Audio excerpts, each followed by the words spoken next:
네, 이번 코너는 취재 파일입니다. 관심사가 큰 경제 이슈를 하나 골라 심층적으로 파헤쳐 봅니다. 네, 최근에 글로벌 금융시장의 핵심 변수로 떠오른 것 중 하나가 바로 미국 국채금리입니다. 특히 미국 장기 국채금리가 급등하면서 경계감을 키우고 있는데요. 이 미국 국채금리가 우리 경제와 어떤 관련이 있는지를 생각해 볼 수 있는 흥미로운 보고서 하나가 나와서 눈길을 끌고 있습니다.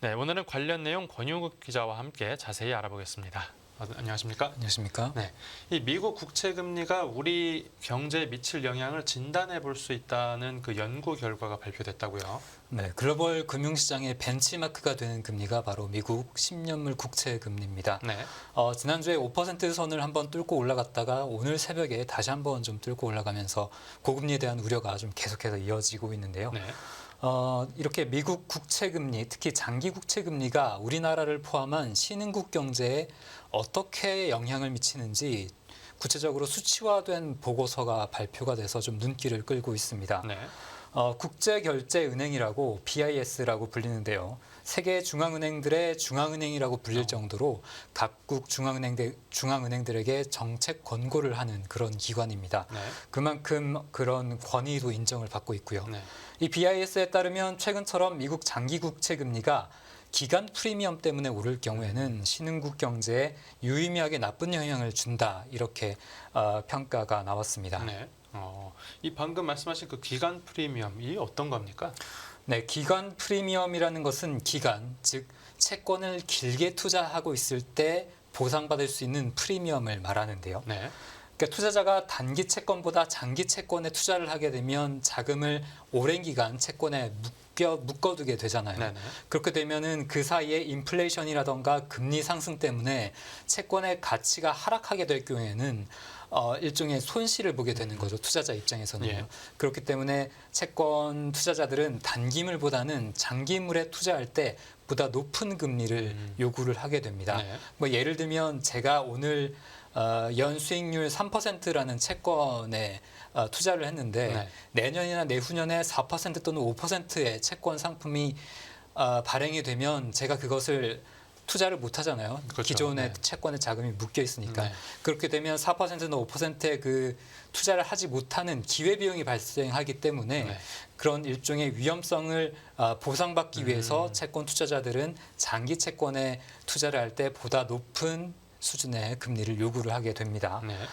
보고서 내용으로 좀 다시 돌아오면 네. 그 BIS는 지난 2004년 1월부터 작년 6월까지 미국 10년물 국채 금리가 급등했던 총 30개의 시기를 선정을 해서 네.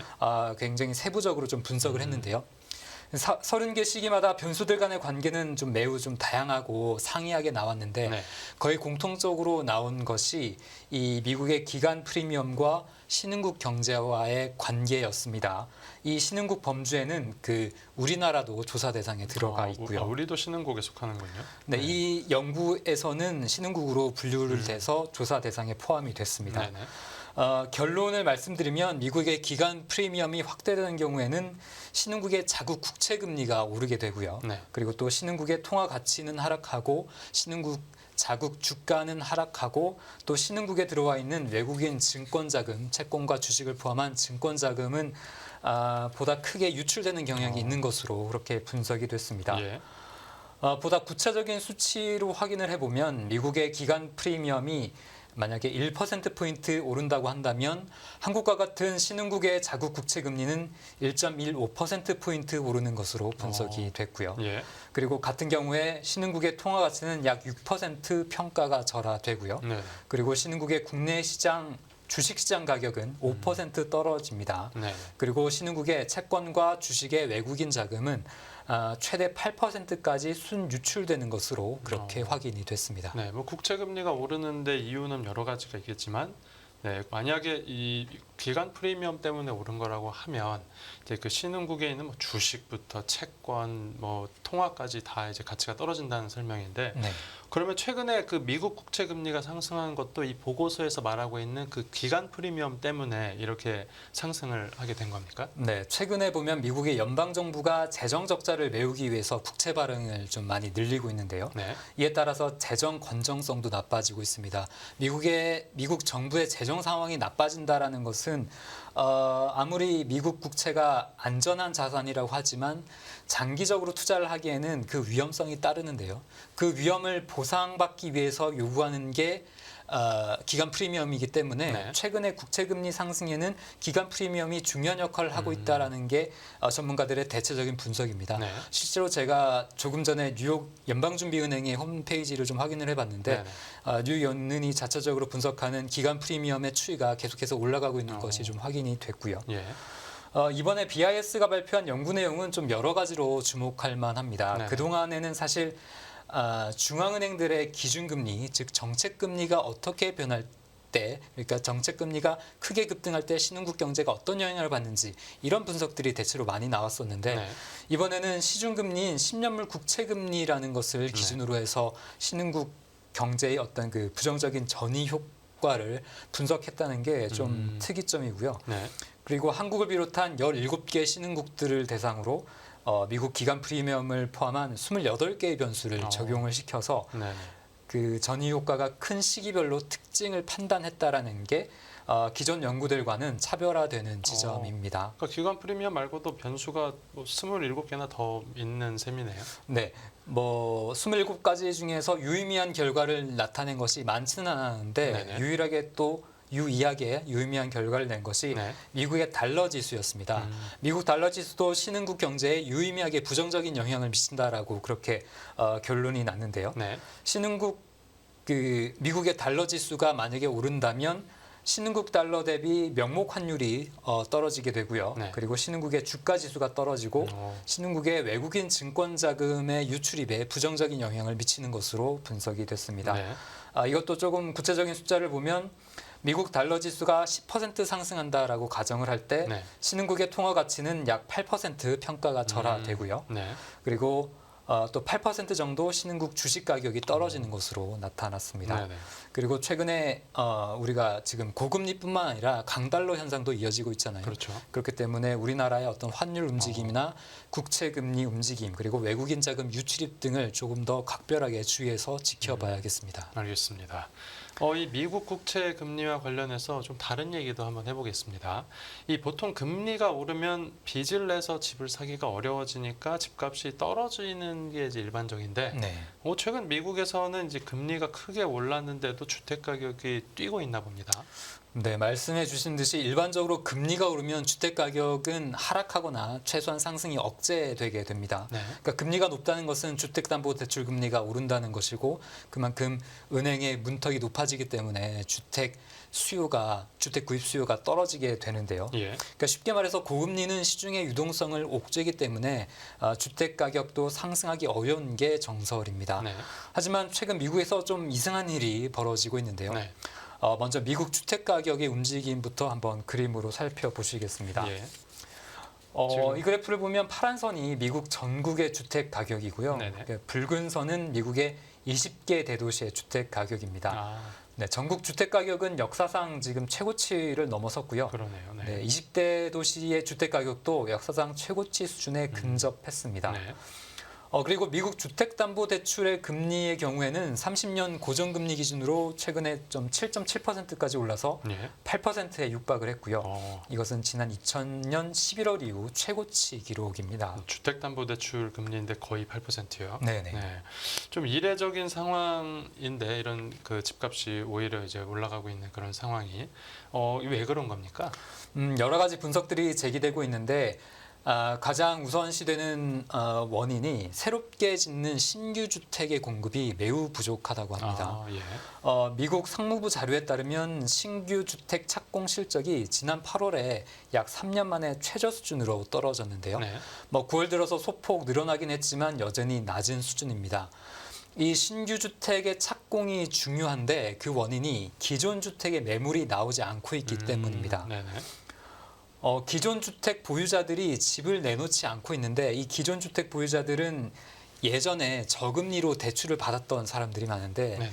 이 사람들이 최근에 이 높은 금리로 대출을 갈아타면서까지 집을 이사갈 유인이 크게 떨어지기 때문인데요. 그렇겠죠. 네.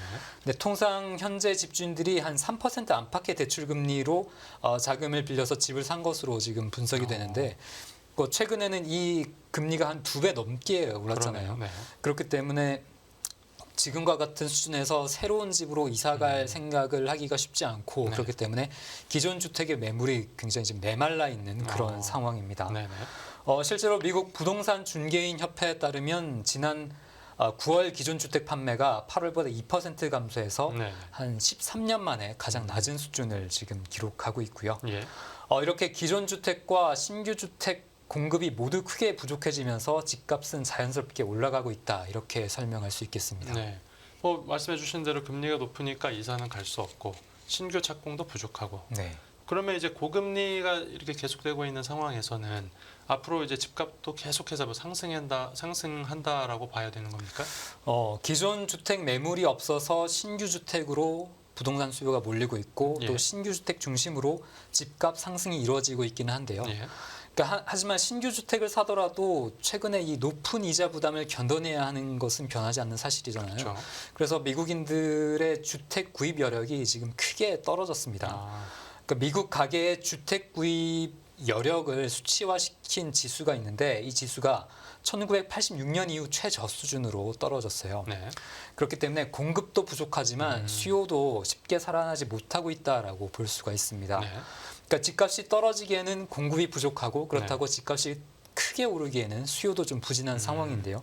그렇기 때문에 전문가들은 집값이 최소한 하락하지는 않겠지만 굉장히 좀 느린 속도로 점진적으로 집값이 계속해서 오를 수 있다라는 그런 관측들이 나오고 있습니다. 네. 미국의 대표적인 투자은행이죠. 골드만삭스 같은 경우에도 비슷한 진단을 좀 내놓고 있는데요. 네. 현재 미국 주택 가격이 2008년 금융위기 이전보다 더 비싼 편이라고 이렇게 평가를 했습니다. 예. 그런데도 그 공급이 제한되고 그 모기지 금리가 낮을 때 돈을 묶어뒀던 사람들이 신규 기존 주택을 매물로 내놓지 않으면서 네. 주택 가격은 계속해서 오를 것으로 그렇게 골드만삭스는 전망을 했고요. 네. 또 다른 대형 기관이죠. JP모건도 주택 가격이 계속 오를 것으로 예상을 하고 있습니다. 네. 그러니까 JP모건 같은 경우에는 지난 4월만 해도 주택 시장 전망을 좀 비관적으로 봤었거든요. 그러니까 경기 침체가 현실화되면 올해에만 주택 가격이 한 8%가량 떨어질 수 있다라고 그렇게 예상을 했었는데 예. 최근에 주택담보대출 금리가 크게 오른다라는 이런 새로운 변수 때문에 전망을 좀 수정을 했습니다. 네네. 그 금리 상승 여파에 수요보다는 공급이 더 크게 줄어들면서 주택 가격이 계속 오를 수 있다라고 보고 있는데요. 예. JP모건은 기존 주택의 매물 숫자가 8월 기준으로 사상 최저치까지 떨어졌다라고 자체적으로 좀 평가를 하고 있고요. 네. 그러니까 새로 건설되는 주택 숫자는 앞으로 더 줄어들 수 있다고 봤습니다. 그러니까 대출 금리가 오르면서 건설사들도 이 신규 주택을 지어봤자 이게 시장에서 소화가 되겠느냐라고 의구심을 좀 가지고 있다고 해요. 네.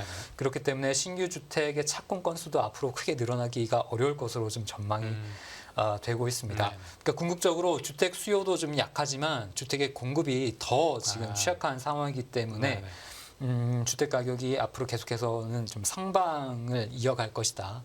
이렇게 좀 전망을 하고 있고 네. 전문가들은 현재 미국 주택 시장이 좀 전형적으로 수급 불균형 때문에 생긴 거품 현상에 있다라고 그렇게 좀 입을 모으고 있습니다. 네. 하지만 지금처럼 공급이 제한된 상태가 계속되면 높은 수준의 주택 가격은 계속해서 이어질 수 있다라는 게 전문가들의 대체적인 평가입니다. 네, 그러니까 정리하자면 집값이 상승을 하긴 할 건데 네. 속도가 느린 좀 제한되는 상승세를 보일 거다 이러는 것 같습니다. 네. 네, 하나만 더 여쭤보자면 이제 미국에서 집값이 크게 오르니까 네. 이 주택 크기가 전에 비해 작아지는 경향도 있다라는데 실제 그렇습니까? 네, 주택 중개 플랫폼 리버블이라는 곳에서 흥미로운 집계가 하나 나왔는데 예. 2018년 이후 미국에서 착공한 신규 주택의 평균 넓이가 최근까지 한 10%가량 줄어들었다고 합니다. 그러니까 집값이 고공행진을 하면서 집을 사려는 사람들이 부담을 느끼잖아요. 네. 비용의 부담을 느끼기 때문에 그렇겠죠. 집의 크기를 더욱더 줄이는 것을 선호를 하고 있는 건데요. 예. 그러니까 새로 짓는 단독주택, 미국 같은 경우에는 큰 단독주택의 착공 실적은 더욱더 줄어들고 있는데 침실 3개 미만의 소형주택은 오히려 착공 건수가 늘고 있다라는 그런 통계도 나오고 있고요. 네네.